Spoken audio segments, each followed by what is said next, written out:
Ce week-end, on prend la direction des Alpilles. On va au Beau-de-Provence et c'est la guide touristique Nathalie Smith qui va nous accompagner.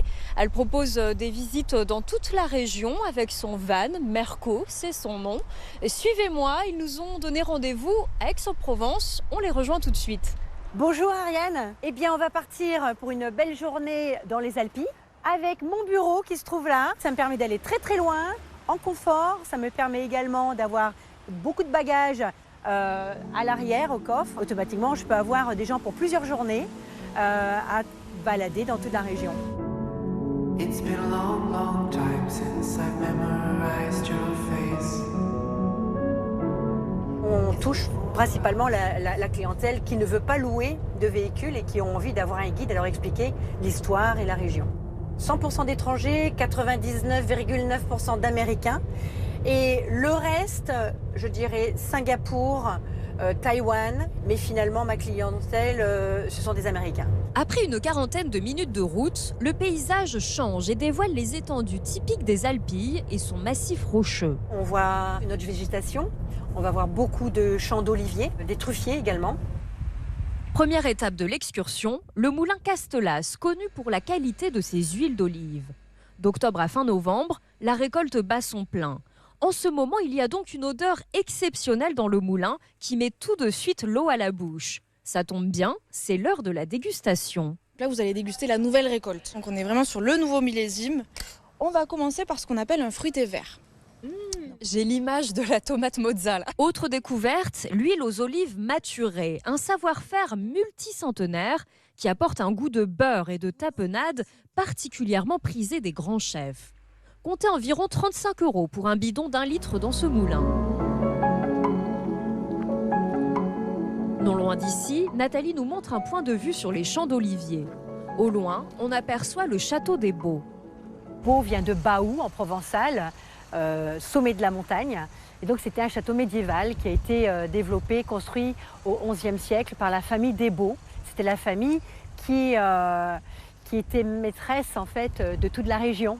Pour la guide, c'est l'occasion de sortir son objectif. On a l'impression peut-être que je suis aussi touriste que mes touristes parce que je prends toujours des photos tous les jours des mêmes choses, mais il y a des choses qui changent à chaque fois. Donc j'aime découvrir toujours des atmosphères différentes. Le château est perché en haut de la montagne afin de se protéger des invasions. On va aller jusqu'au bout là, traverser la route, tu vas voir, c'est grandiose. Et voilà, différents points de vue qui est magnifique. On voit vraiment bien le village. Comme souvent ici, le vent est de la partie, mais cela ne gâche en rien le plaisir. C'est ce qui donne le charme aux Alpilles aussi. L'heure de redescendre, toujours à bord de Merco, mais l'excursion nous réserve encore des surprises.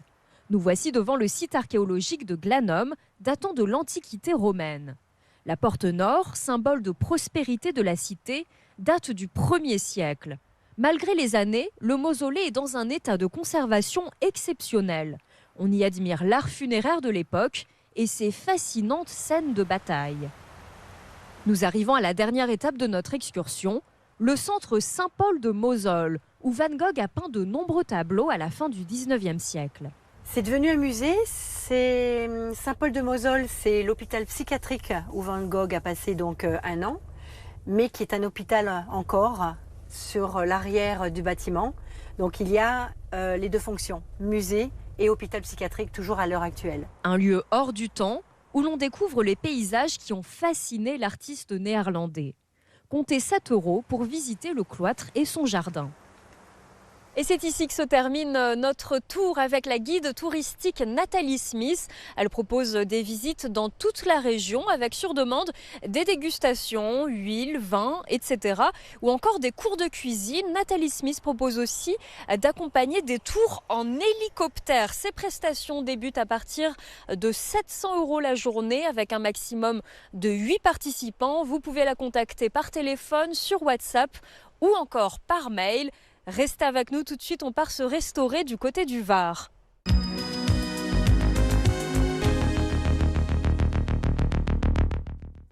Nous voici au cœur de la belle Colobrières, la capitale des morts, dans le Var.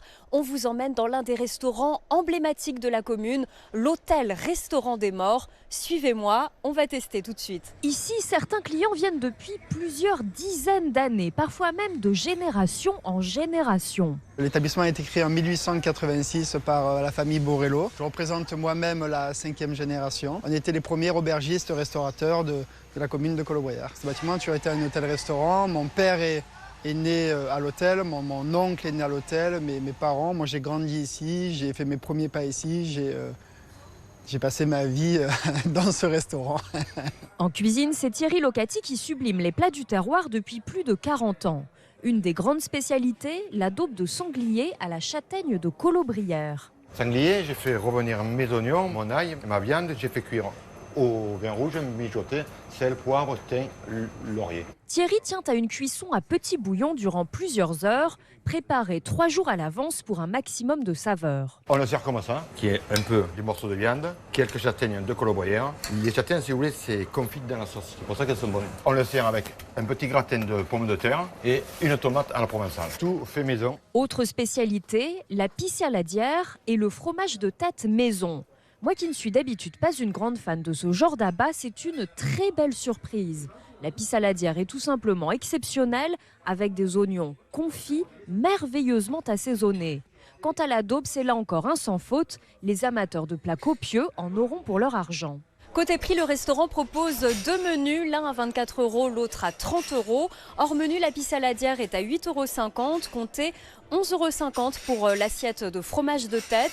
Et la daube de sanglier au marron coûte 17,50 €. L'hôtel-restaurant des morts à Colobrières, une adresse qui rejoint notre carte interactive Passion Provence, à retrouver sur notre site et sur l'appli.